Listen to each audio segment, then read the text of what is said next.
Great. Thank you, Diane. So I guess maybe first things first, let's just start with introductions and sort of orient to who exactly Eric and I are. So I'll jump in first, Alex Dombrowski.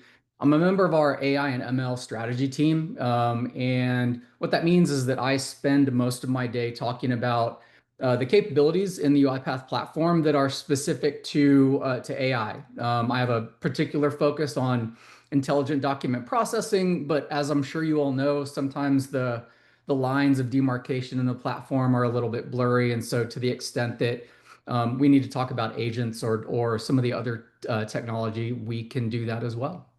Eric, you want to tell everybody who you are?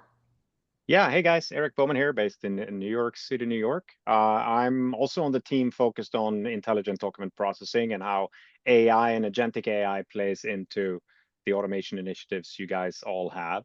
I've been doing intelligent document processing for half a dozen years, and I'm super excited about the new capabilities we're going to show you today and how those feed into the rest of the UiPath platform. So good to see you all. Cool. Thanks, Eric. So without further ado, let's sort of talk about what we're going to do today. And simply put, we're going to cover sort of four key areas. The first thing we want to do is just set the stage and make sure that everybody's on the same page with what we are doing or what UiPath is doing and what it's driving towards from the standpoint of intelligent document processing and some of the new capabilities with respect to IXP. Once we cover that baseline, we'll pivot into a short demonstration. Eric will take us through some of the new capabilities that are specific to unstructured complex documents. He'll just give us a similar overview for agentic automation as was done in the beginning to sort of set the stage for IXP. And then I'll pick up the baton and take us home with another demonstration that sort of wraps all of the concepts together to give you a more complete picture of, when all of these capabilities are working in concert, what might that look like? What are some of the things that we need to know in order to effectively stitch those components together and get the most value out of it?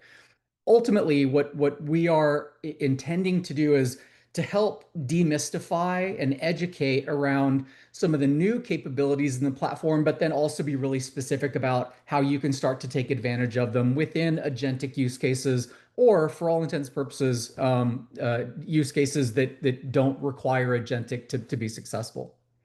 So let's start with sort of just talking about the landscape. And with the rise of social, mobile, and digital data, what we have seen in the industry is that there's been an explosion of data, and I don't think that would be a surprise to anyone on this call. What may be surprising is that while we focused heavily on structured data for a very long time, things that you would find in Salesforce or an ERP system like SAP, the vast majority of data that most enterprise possess are unstructured data or unstructured data formats, things like documents or emails, messages of different kinds.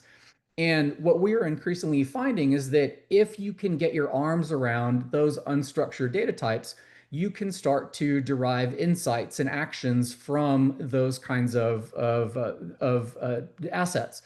Now, with a platform like UiPath, we have a particular advantage in the sense that we've been doing automation for a long time. And what the new capabilities give you is yet another way to start to approach a number of different unstructured data sources from an automation standpoint. And so, put simply, we give you more tools to be able to pull insights that are created from that analysis and understanding and then move them directly into an automation that can help derive or help you unlock more efficiency and more value for the business.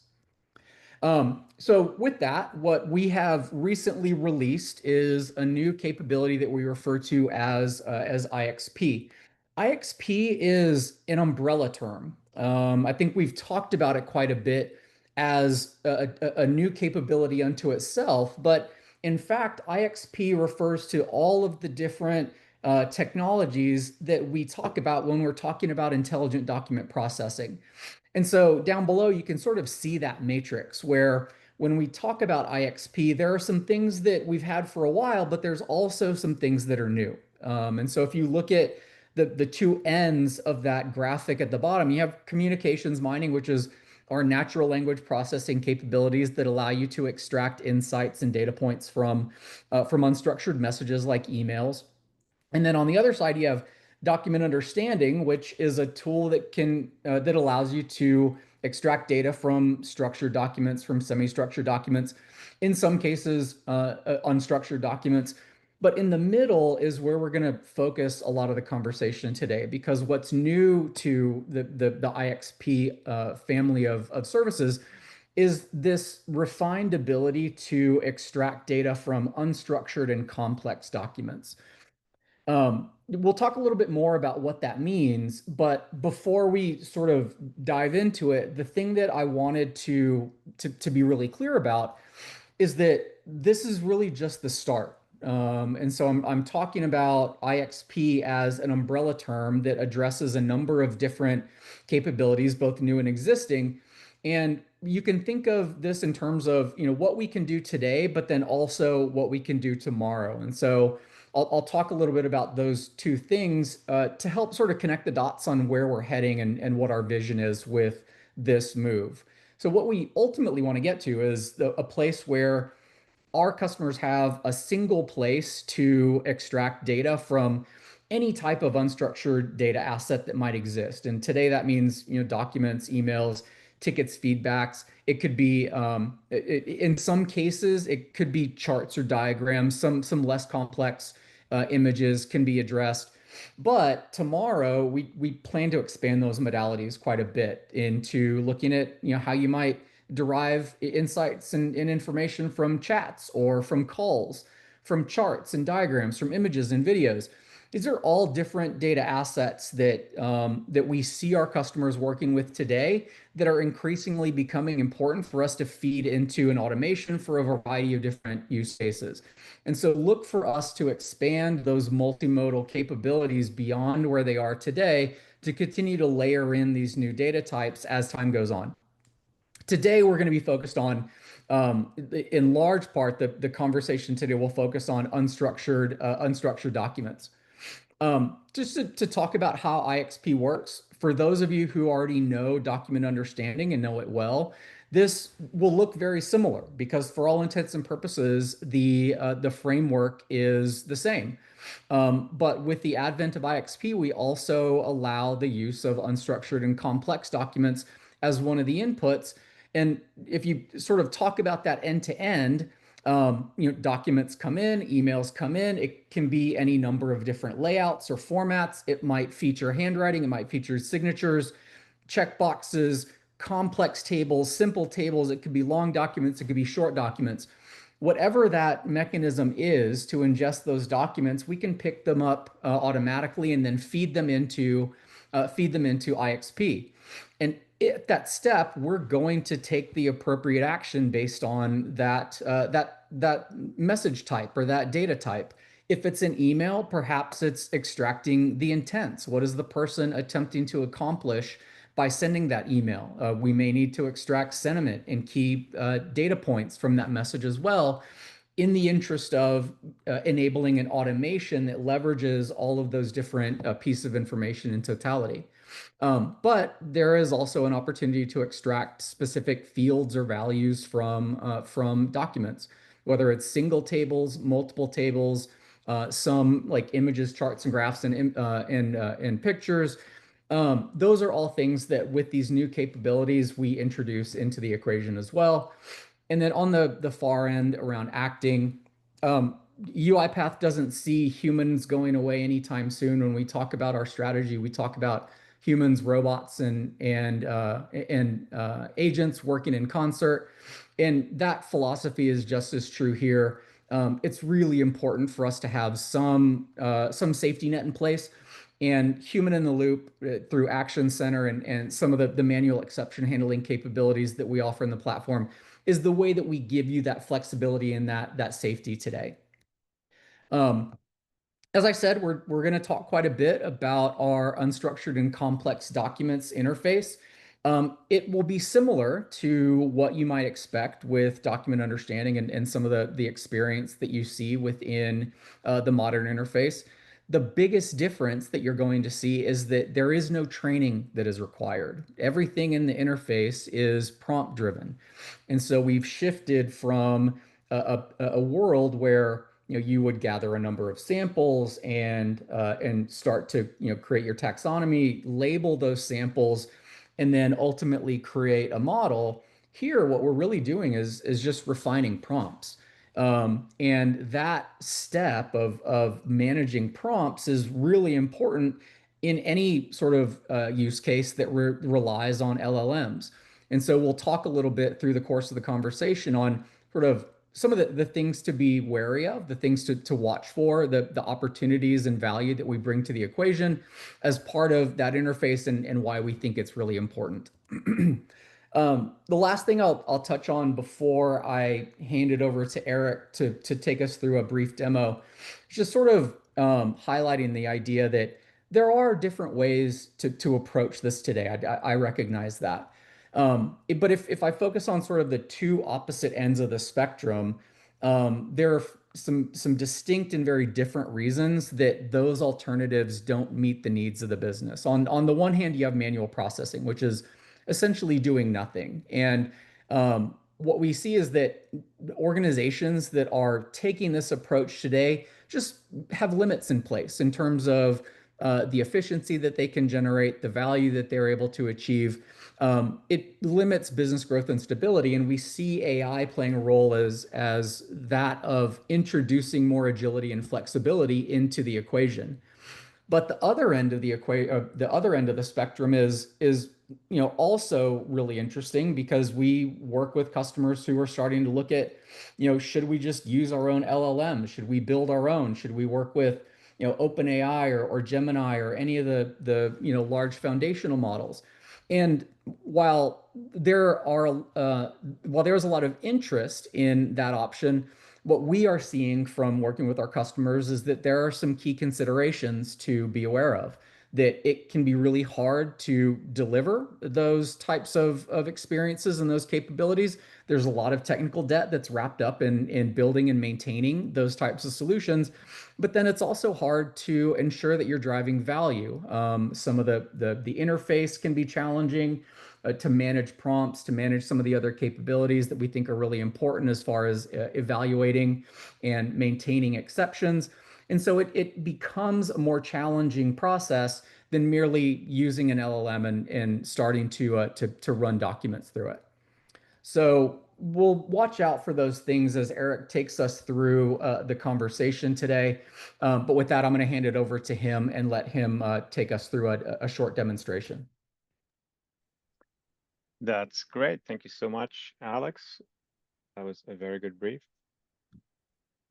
And I will share my screen here.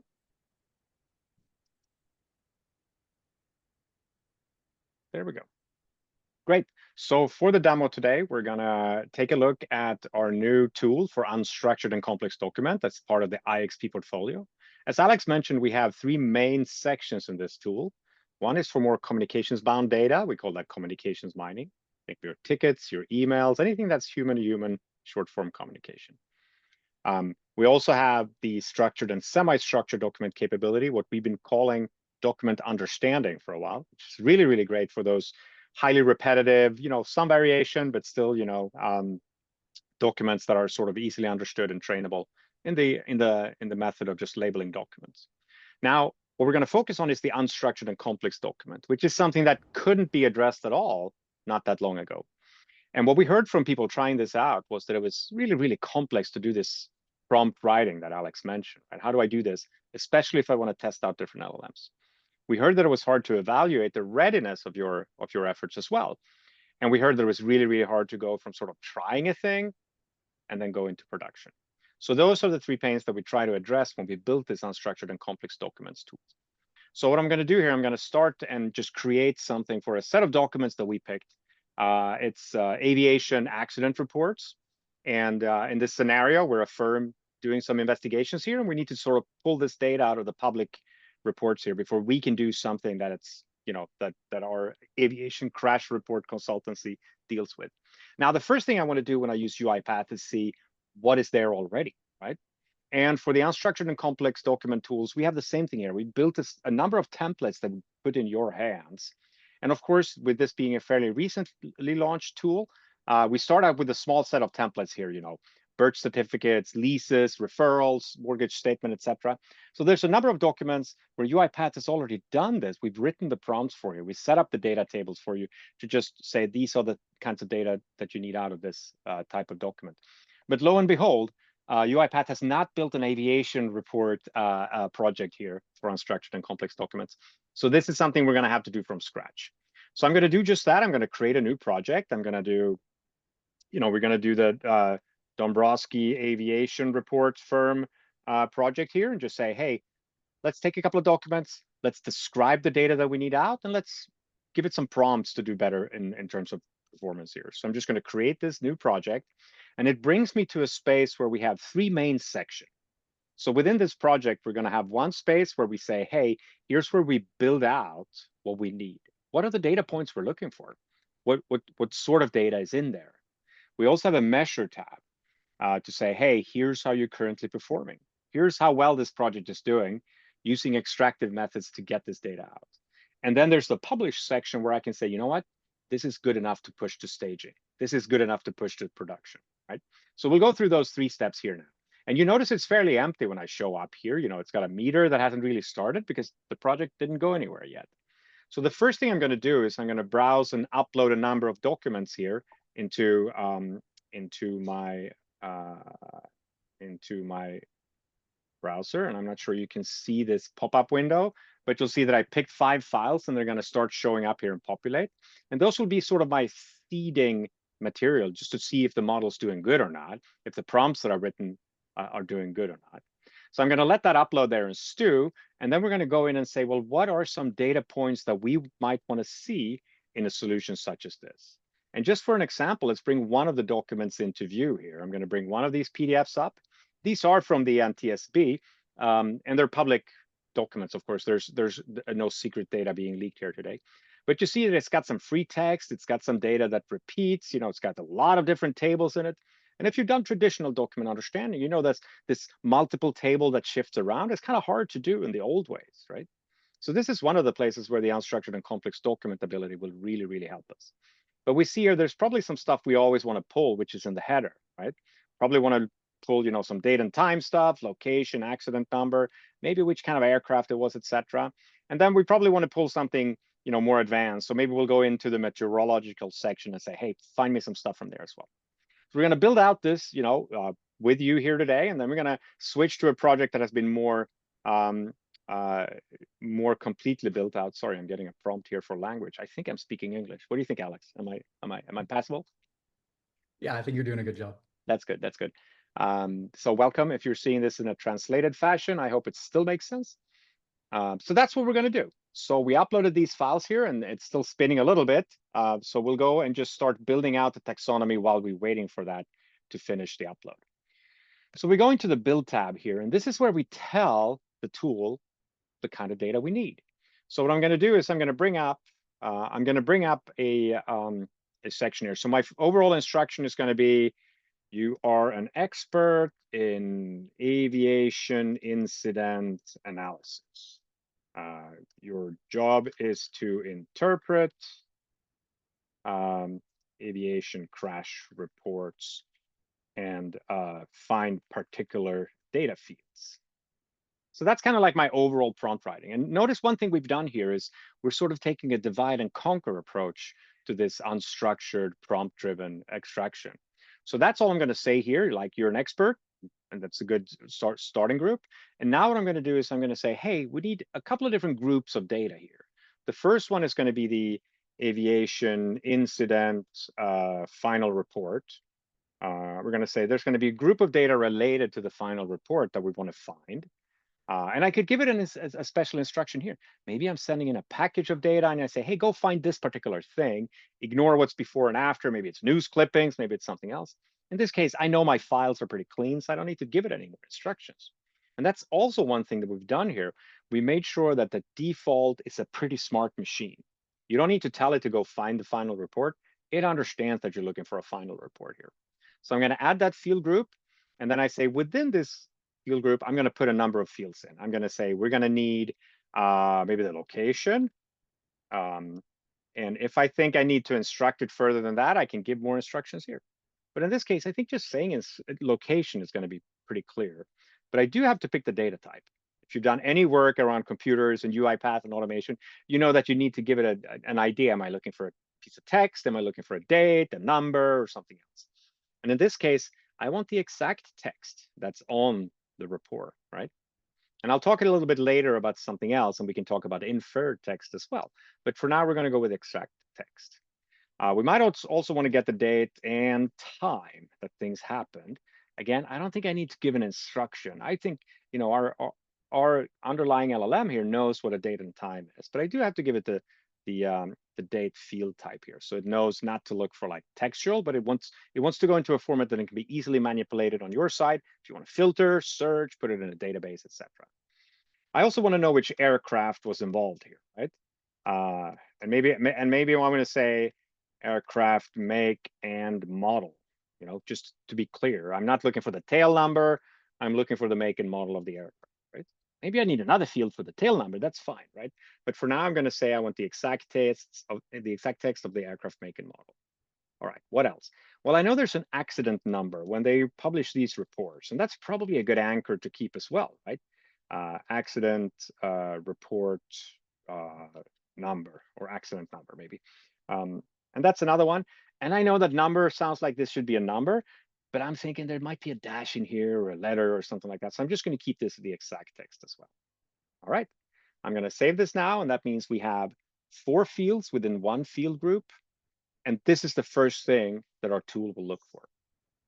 So all of these little mini instructions go together to make that big prompt that you're maybe used to if you're doing extraction through LLMs. Now, I believe that this is a much better way to do it than try to write that great Irish novel and get everything right. Here, what you see is the separation into fields that are easily describable, and in most cases don't need any description. And then you have an overall field group and a document instruction as well. And these together go to make sense into what's happening for the machine. Let's do one more field group. And I'm going to do something exciting here. I'm going to say, hey, make a subfield group here. And when I'm saying a subfield group, that means only if you find the first will you look for the second. So what I'm going to say is I'm going to look for the meteorological data. It's a very hard word to spell. Meteorological data and flight data, let's say. I know that was a section in the report. It shifted around. It looked a little different, but I know we're going to look for that, right? So I'm just going to add this new field group, and can't be that long in text, it turns out. 64 character limit, and it might still be too long. Meteorological and flight data. Let's just say meteorological data. Looks like I ran into a character limit there. Let's see what happens if I refresh this. Hopefully it will balance and come out correct. All right, didn't like that. Let's do it again. I'm just going to say meteorological data. And there we go. All right, it didn't like the length of that field. Good feedback for us to say, hey, maybe you do need a little bit more length here. Now, remember, this will only be found if the first one's found. And this is one way that we can conserve energy here. We can say, well, if you don't find a final report, don't go looking for the weather in the final report. If someone accidentally uploads invoices or pictures of cats, I don't want the machine to spend a whole lot of time trying to figure that out. So only if we find the final report will we look for the meteorological data. So what do we want here? We maybe want the conditions at accident site. And I probably want the exact text that came out there. And then I'm going to say daytime or nighttime. And I'm going to have it say, hey, find out the condition of light and determine if it was daytime or nighttime. So you notice here that I'm giving it an instruction that it's starting to approach what you've seen in prompt writing before. And when I do it this way, that's what we call an inferred text. So it's going to look for a section in the document that speaks to this, and then it's going to look at its instruction and say, well, if it says, the sun was rising. Well, that's probably daytime, right? So it's going to take the text it finds and then map it into one of these two categories, daytime or nighttime. Call that inferred. So we indicate to the machine that that's what we need to do. All right. We can keep building here. And in fact, I'm going to switch to a project where we've done more of this work. But I felt it was important for you to see how quickly we go from having nothing to having started to build a taxonomy that maps into the data we're looking to get out. You could do this for legal contracts, for birth certificates, for all kinds of documents that have some modicum of unstructured attribute to it. So with this, I'm going to go back and see if those 5 files I uploaded are here now. It seems like they aren't. So let's see if we can do that upload again. I'm going to say, hey, these are the files I want. Please go ahead and upload. Oh, now it says upload 6 files. I probably had some kind of a login thing going on earlier, but now I see that they're coming in here. And the moment that they get in here, I can go in and see how well my current prompts do and see if I need to make a change. And when I've been doing this and built out the entire taxonomy, I'll show you how we can then start saying, well, how do we rate the machine? How do we get, a project score that tells us if we're ready to launch? And how do we go in and get maybe even some more data science KPIs? Can I get the F1 scores, precision recall, etc.? And the answer is yes, you can get all that. So it looks like my upload's going a little slow.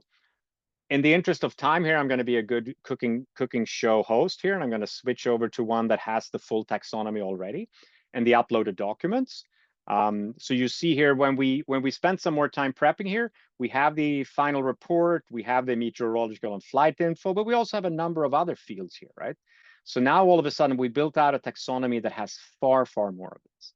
There's different ways to do this. You can upload a taxonomy. You can even use autopilot to help you figure out like, what are the fields I need to pull here, etc. All right. So with this, then we go back to the page and we see that there's a number of files here, and the error rate is unknown. The machine can tell you what it thinks, but it can't tell you exactly how right it is. So let's help the machine with that. I'm going to pull up this into a validation view. And if you've used document understanding, this sort of feels familiar, right? You can see that we have the pages of the document here. We have a way to step between different documents. And we see the document here with some faint highlighting. And you notice if I click one of the faint highlightings, it's going to bring me over to a place where it says, here's the field you asked for. Here's my current prediction. Now, please tell me if I got it right. So we see that with having done no training, just putting up the taxonomy. Seems to be like. Sorry, there was a question, I think.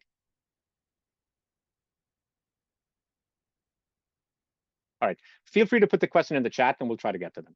So you notice we have the pages here and we have the predictions from the fields that we have defined, and we can see where on the page they came from.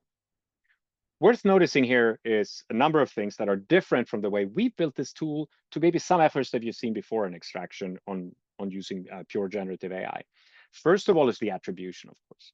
We feel it's hugely important to be able to see where data came from so that you can make an educated decision as a human to say, I see where this came from, and I see why it is the way it is, right? So what I can see here is Santa Monica, California. That looks like the right location. In this case, fairly simple. The table wasn't super complicated, but I can still go in and say, yep, that's correct. And you see how that underline turns into a highlighter. And I can do the same thing for date and time here. You see it's highlighting where it found it. And I can go through here and say, make a model of the aircraft, etc., defining event. And I can go in here and start saying, these all look good to me. It looks like it found it in the right place. Oh, here's the tail number as well. It's called registration. I should have known that as a crash investigation expert, but I think I learned something today. The aircraft damage, etc. We can see that all of these fields came out of a place in here. And if I go to the other field groups, we'll notice that it pulled it from different places in the document. And we'll see that no matter where that table was, if it was the 1st, the 8th, or the 28th table, it still found it and it's still able to pull out the data for us. Now, as I go in and mark all of these, the machine's going to start saying, okay, here's how well you're doing. So I'm not going to do all of these for now, but I'm just going to say, hey, when I've done these, let's actually confirm them and say, we have some of these that are here and some of them that are not. And then what I can do is I can go back to that front page again, and we'll see that after a little bit of time here, it's going to say, hey, your current project score is X. Out of this many fields, this many were found, etc. It's going to bake that into a very easy to understand 0 to 100 score. And it's also going to go in and say, well, if you want to measure precision recall, etc., we're going to see that. So we're going to see that it's still calculating here. So it's going to take a minute for us to do it. And in honesty, we probably need to annotate a few more documents for it to get the ground truth and be able to measure itself completely. As a matter of fact, we prepared that cooking show as well. So what I'm going to do is I'm going to go into one that has been fully annotated so that you see when we go through and we mark up every document here and we say, that's correct, this one's not correct. We're going to see a project score here that indicates, where are the problems in this document and, how can we get things better. So we went from having nothing to building a taxonomy. We saw how that fully formed taxonomy can then be used to help build ground truth and tell us how we're doing. And when we've done the annotation on a number of documents, we get a project score that tells us how ready are we to go.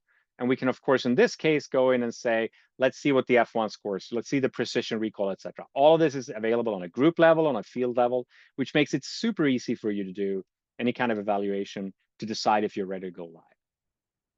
Now, that's great, but how is that different from what's out on the market? Well, first of all, we believe our approach to writing instruction is much, much better than having to construct an entire prompt.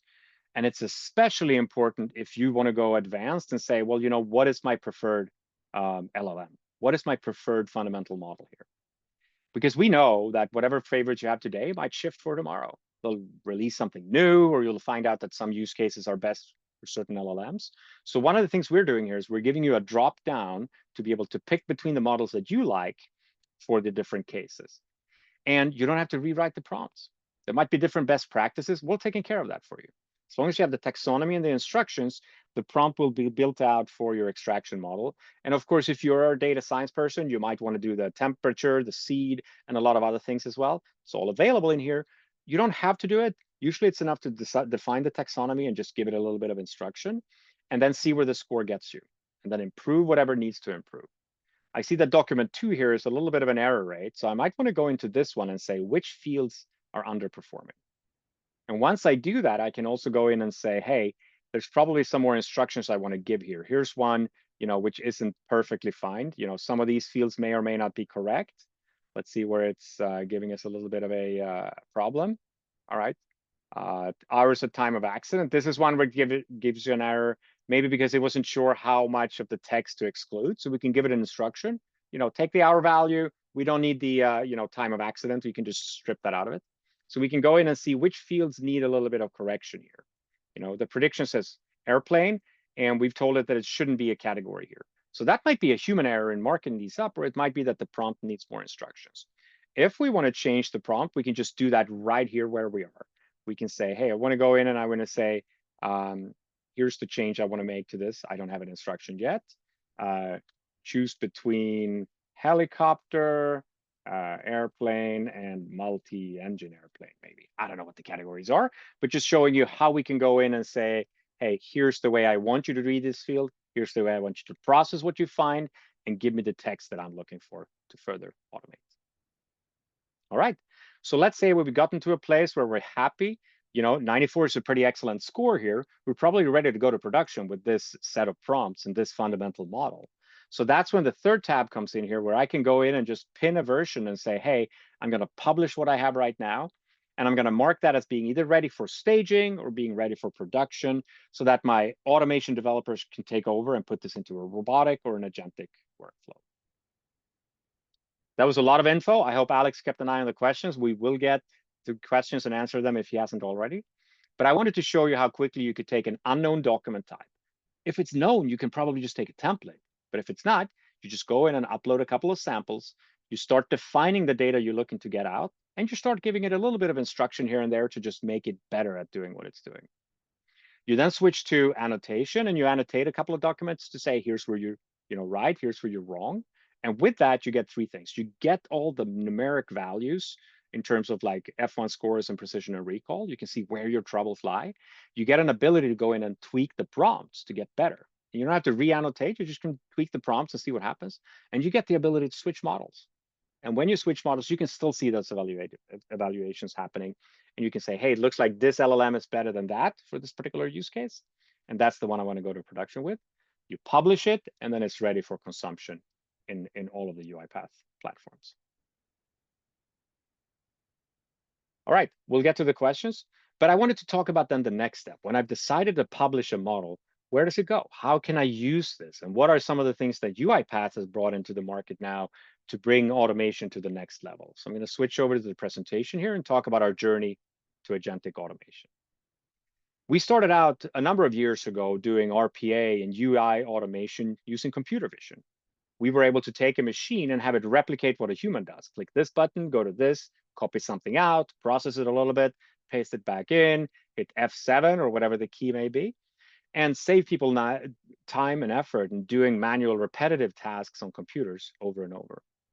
We figured pretty quickly that not everything's a screen. There's sometimes APIs. So we added API integration and a way to build low-code applications, drag and drop to make sure that you could do very good automation on a robotic level. And then the next step was figuring out when you do this at scale, you need to orchestrate it, you need to govern it, and we also brought it to the cloud. So we had these task and workflow automations that were able to do things at scale with full governance and with full control, sometimes on-prem, sometimes in private cloud, and sometimes in the public cloud. We kept adding to this, and one of the things we added, of course, was the way to discover use cases and do analytics and continuous testing of this.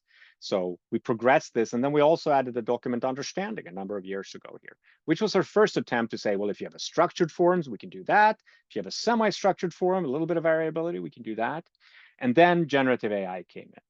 And that's when we discovered the need for a tool like the complex document tool that I just showed you, which had a better way of defining the data, a better way of measuring, and then a way to push it live. Now we couple this not just with the robotic automations that we built, but also with our new generative AI agentic automation. And this means we can combine robots, agents, and people, and then together we can take whatever data we need to automate and make a much better job. So I'm not going to spend a lot of time on this slide. We'd love to take you through it. And there's material on our website that talks about the complex dynamic worlds that you live in with a number of systems and applications and data that are just part of making your organizations work. The foundation that UiPath provides in terms of security and governance, the ability to reach data and API through integrations, the AI trust that we built in here, because we know that AI can be worrisome in some regulated industries and frankly, in just about any industry. A way to choose different contexts and models to help you, and also to use either our low-code tools or professional coding tools to bring this all together. On top of this now, we layer the agentic activities, which means we can go from just task automation up to workflow automation in agentic and robotic workflows. And then on top of that, we can orchestrate this again between agents, peoples, and robots. A question we get a lot is, what's the difference between robots and agents? And I don't know if we have it in the chat right now, but I'd like to just spend a minute there. We think of robots as being rule-based and agents as being goal-based. And what do we mean by that? Well, a robot has a start and then a number of deterministic steps and decisions that either may lead to the next robotic step or even to a human step, because at the end of the day, humans can resolve a lot of the things that robots have a problem to do. But what we find with robots is you have to define everything that might happen. If this happens, do this, and if that happens, do that. But there's a wide swath of things in the middle where it might not be that easy. It might be 1,000 different possible outcomes, or it might be 1,000 things to consider before you pick the outcome. And traditional robotic automation hasn't been the best in that case. So those automation opportunities have been left to linger because it's been too hard or too cumbersome to deal with a dynamic world. Now, that's where agents come in. They can be goal-based. You can give them instructions and say, hey, here's the things you need to have in mind when you do things. Here's the considerations to have. And you pair that with your favorite LLM then again, because at the end of the day, the generative AI is what drives the agentic goal-based automation here. But you also give it the background. You give it the context that a normal person would have doing this. Standard operating procedures, regulatory or other rule sets that might have to be taken into consideration, and the instructions can refer to this. Look if we can approve this loan based on our standard operating procedures and the correct state legislation for home loans or whatever it may be. So we give it the context to do its work well based on the instructions and the goals. We also give it tools, and think of tools as the robotic arms and legs that reach into different systems, touch different data points, and give you the ability to reach data or change data in a safe and secure manner. The agentic AI is great at coming up with an execution plan, but you probably don't want to give it the car keys to your entire universe. You probably want to control that through tools and automations that can safely reach out to other systems. And then, most importantly, you still give it an escalation path, meaning the agent is always allowed to raise its hand and ask for a human to come in and help. It could be that the determination is still too hard for the robot to do, There could be conflicting instructions in the standard operating procedures, or it could be that we told it to. If you're buying a house for more than 10 million, always ask a human, right? It could be different things in the instruction that lead it to escalate. And all of these things taken together means that the AI will plan and execute. It will use safe methods to reach its context and background, and also to do any data fetching or data updates it needs to do. And of course, the human is still there. And you couple this up with the fact that all of this will be orchestrated together, and it's not really about each individual piece. It's about how these pieces fit together. This is a quote from McKinsey and Company. The challenge lies in orchestrating the range of interactions here and making this happen at scale. And we believe at UiPath that we build both the best extraction tools, and you'll see in a minute the best agent builder tools, and also the best orchestration layer, which we call Maestro. That was a lot of talk from me. Alex, do you feel ready to do a demo of this agent builder so people can see it live? Yeah, let's go for it. All right. So I'm going to pick up the baton and share my screen, folks. And the first thing I want to call out before we start is, as is Murphy's Law, we have been having some issues with the staging environment today. The process that I was looking at was throwing errors just before I joined this call. And so we're going to see what happens. We may run into some issues. You may see some error messages pop up. I'll do the best I can with what we have, but I just want to be transparent that there may be a bit of a monkey wrench in the works to show you everything that we had planned to. What I will do, or what I'll commit to, is we do have some videos recorded that represent what I'll show today. If I can't show everything that I had hoped to, I'll provide some videos to Diana and make sure that the right resources are included in the follow-ups. But with that in mind, so let's carry this idea forward a little bit. And what I mean by that is, imagine that you are building out an end-to-end process that features the need to extract data from a document, but then you may need to do something with that document or the information that you've extracted. And in some cases, you may need to make a decision based on what is contained within that document. And agents present a really nice way to achieve that goal because, as Eric said, they work on very goals-based, very flexible, less deterministic outcomes, and they're very capable of doing some of that decision-making process for you. And so we're going to look at a project that is built within Agent Builder, which is our sort of friendly, easy to use agent IDE or a developer environment. And we'll talk through some of the key things that I think are important to know as you guys sort of embark on your agentic journey with IXP or without. The first thing that I want to talk through, just because not everybody here probably has the same level of experience with agents, is just do a quick orientation to these capabilities in the first place. And I'll talk about that in terms of sort of the key components. And what I mean by that is there are 5 different things that make up an agent in the context of what we're going to talk about today. The first is the model itself. And there were some questions in chat while Eric was presenting about, can we use our own LLM? Can we use different LLMs? And today, within the Agent Builder interface, you do have quite an extensive library of LLMs that you can choose from to address any of the use cases that you see fit to implement within Agent Builder. We are also working on the capability to bring your own LLM subscription. And so we offer a number of options to enhance the flexibility and the ways that you might bring this experience to life. But beyond the model itself, the first thing that's important is the prompt. And so in this middle section, we have our system prompt, which provides a lot of really specific detail for how we want the agent to approach this task of validating information that's captured from an invoice. In this case, the use case that this agent serves is, imagine you're extracting data from an invoice. Well, there are probably agreements that exist on the back end that stipulate what an organization should be charged for certain products or services that may be included in that contract. And what this agent does is takes invoice data and then compares it to what it has in a contracts database to make sure that the values that are in the invoice actually match up to what the contracted amounts are. And if there are discrepancies, then we have some options to flag those discrepancies with the appropriate team or teams that may need to be aware of it.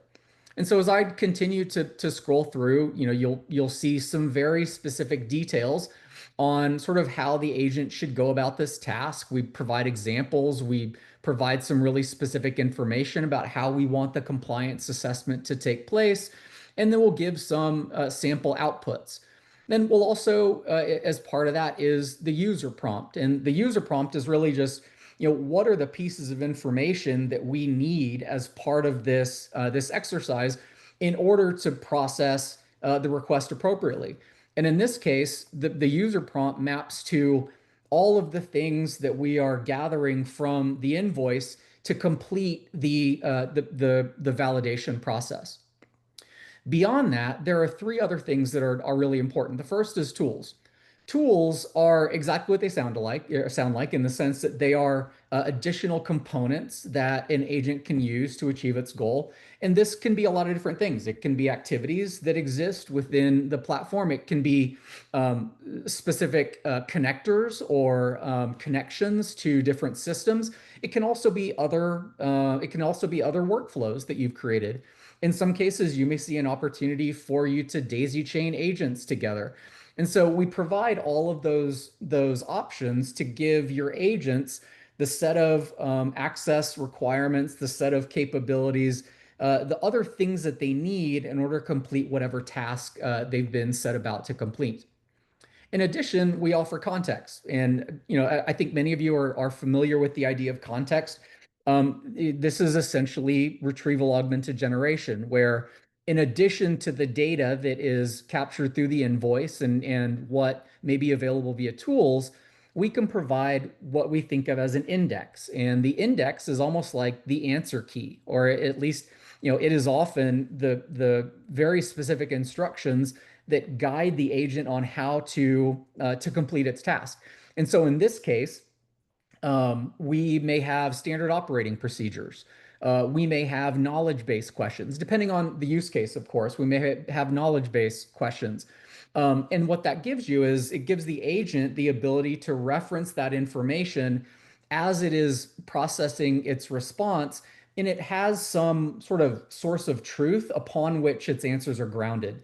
So rather than sort of pulling from everything that it might answer, we sort of reduce the guardrails and we give the agent some really clear lines of demarcation when it comes to the kinds of answers and the right answers to provide. In this case, what we've included is just a contracts database. And so I have a storage bucket that's set up with a number of different contracts. This could just as easily be a shared drive that has all of your contracts. And the agent is going to look at those documents as it goes about its task to ensure that it's looking at the right agreement for the right vendor and so on and so forth. The last thing that we have here is an escalation, and escalations are that sort of that controlled agency that Eric talked about, where you have the opportunity to allow humans and agents to cooperate. And in this case, what we're using the escalation for is, in the case that some discrepancy is found, what we want is to have the agent sort of flag that for the appropriate team so it can get feedback before it takes the next step. And this is completely flexible. If you don't feel like the use case requires it, you don't have to use escalations. But what we often see with agents, because they are non-deterministic, is that it's nice to have a checkpoint. And so to the extent that you have an agent package up all of the information and all of the answers that are required, and then have a human check it before that information is sent out along the next step in the workflow, then you have the ability to do that via this interface. If I scroll back up to the top, what I'll point out is where the rubber really meets the road is in the arguments. The arguments are all of the inputs that are being passed into the agent as a result of that process that is extracting data from the invoice itself. And so we have our due date, we have our line items, so on and so forth. These, again, are all of the things that we've also represented in the user prompt. And so there's a nice relationship between the arguments that we're capturing and the user prompt that we are arming the agent with, so it has some mechanism to reconcile the two. The last thing is the outputs, because in addition to defining what are the things that the agent needs in order to do its job, we're also indicating what are the outputs that we actually want. And in this case, we're asking, is this a pilot? Because pilots may carry specific terms that are associated with them. We're also asking, is this compliant? We're asking, is there a justification for the pilot? Is the invoice valid in a number of different areas? And then what is the overall compliance sort of summary? And so what that does is it gives folks that are looking at this output a really nice synthesis of all the information that they need to make the decision. And the agent is going to provide its recommendation. If you're okay with that recommendation, you can certainly automate that through. In the case that there needs to be a checkpoint, as I talked about in the previous step, then you certainly have the option to include that escalation path in order to review those items before the workflow advances to the next step. So now that we've sort of unpacked everything that we have in the interface, what I want to do is just run this so that you guys can see in real terms like what this output actually looks like. And I'm hopeful, since I haven't seen any errors pop up while we've been doing this, that we may actually get this to run. But this is where I was getting hung up earlier. So let's see what we get. The agent is thinking, it's looking through the information that is required in order to make its estimation. It's grabbing the contract, it's getting the contract details or getting the invoice details that are necessary. And it will take just a moment for it to spin up. While we're waiting on that agent to run, I'm going to pivot over to something that I plan to come back to and talk about the agent scores. One of the things that we are hearing from our customers is that the toughest thing about working with agents is knowing where to or where or how to improve performance. And so we've made that really easy by including a number of different values as part of the agent score. An agent score is very much like the model score that Eric showed in IXP, where it is a representation of how strongly this agent is expected to perform. And then you can see some very detailed information on sort of how prompts and tools and schemas and evaluations feed into that overall score. What I can do is, if, for instance, I click on the prompt score, I'll get some really specific information that tells me, what am I doing right? What am I doing wrong? Where is there opportunity to improve? My tools and input schema are also as good as the prompt, but if I open up my evaluations, I can see that I don't quite have the number of data sets that would be ideal for ensuring that this agent is going to perform as expected in production. And so the biggest takeaway here is that if I want to improve the performance of this agent, if I want to enhance this model score, what I can do is perform some additional evaluations to make sure that our agent is ready to address the depth and breadth of use cases that we might throw at it. And that should give us the confidence to move into a production state. I'm going to try something really quick. Hold, please.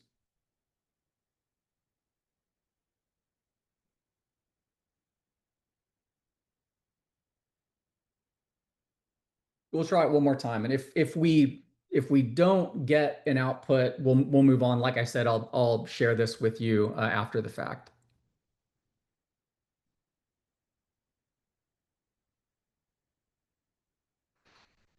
So our agent is starting to work through. We have our input data, the different arguments that we're collecting from the invoice.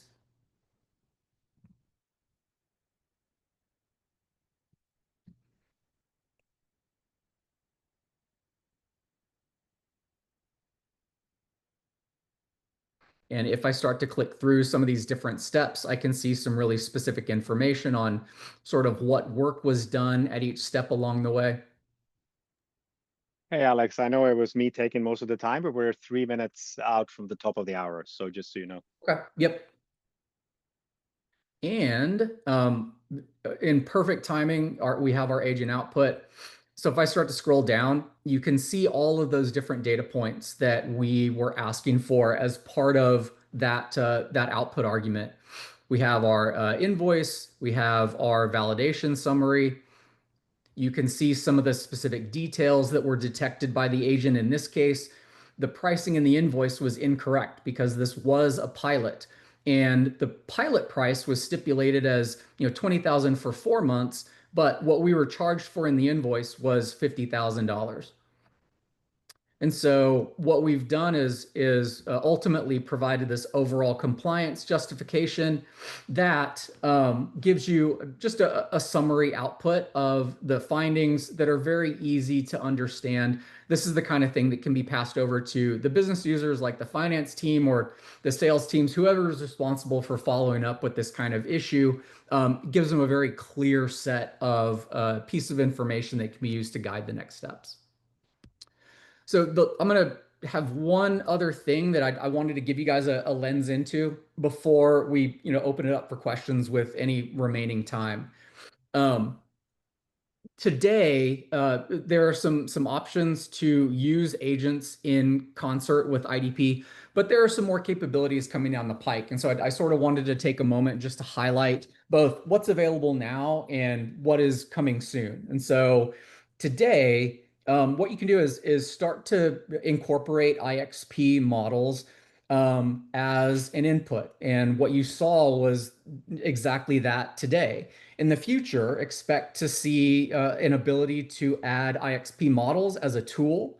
It may also be an agent selecting IDP models to perform specific tasks. And what we're ultimately trying to do is make it much easier for the agent to take advantage of the model to incorporate some very deterministic results into what is ultimately a more flexible and more non-deterministic workflow. So the key sort of takeaway here is that expect the ease of use that's associated with this interface to continue to evolve and grow over time. So guys, that's all that we have today. So if there are folks that are on the call still and wanted to pose any other questions, Eric and I can hang out for just a second to answer them. If you want to drop those in chat, feel free to do so. If you want to come off of mute, feel free to do that as well. But barring any additional questions, we're done for the day. So thank you for your time. We appreciate you carving out uh, just a segment of your day to spend it with us. We truly appreciate it. I'll stop talking and let you guys ask any questions that are left. Yeah, Alex, we do have one question. We have a raised hand from Felipe. Sure. If you want to ask your question, Felipe. Yeah, thanks so much. Very good presentation. This question is maybe for Eric. You showed the IXP demo. We had some experience playing with that tool, very good experience. My question would be, how could I easily identify which specific field is having a bad performance? Yeah, so you can do that under the measure tab where you can go in and see per field group or per field. You can see your precision and recall if you want to go to that level. And you can see your F1 scores on a field level. So that would indicate where you need to go and work more on your prompts or even on your taxonomy. In some cases, we see that minor tweaks to the instruction set can really help a field perform better. And what I'll say is in general, less is more.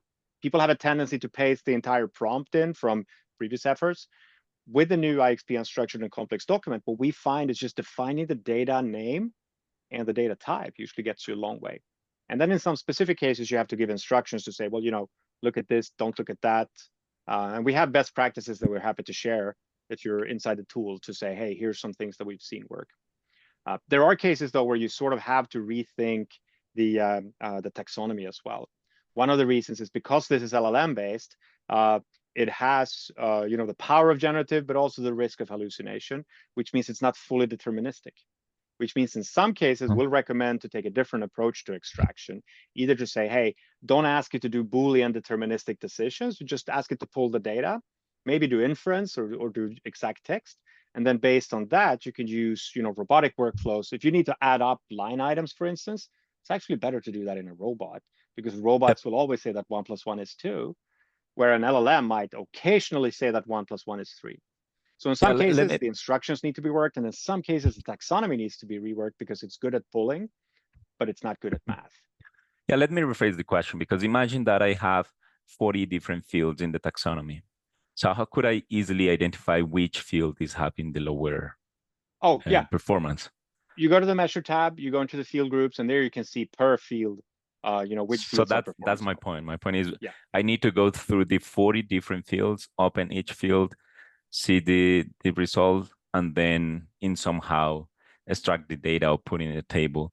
I'm just trying to compare, because in AI Center, you can see the metrics of the fields in one table, and it's very easy for you to identify which field is having bad performance or better performance. And even in document understanding measures, that is also possible. But in IXP, analyzing the metrics is really hard, because you need to go each one by one instead of having the high level summary. So that's a very good point. And I think, due to the tool being fairly new, I think what we'll keep adding is those, the things that I love about modern document understanding. It has a list of things to help you say, hey, you need to work on the address field because it's 48%, or you need to go work, we need more samples of the invoice field. So I think over time, you'll see the IXP Unstructured and Complex Document tool also get those things. Here's the list of prioritized fields, right? I think you'll see here's how I can go in and see. And if you click into a group here, Alex, you'll see that it will have a red dot or like a half circle filled out, which means you can pretty quickly see which ones are failing here, right?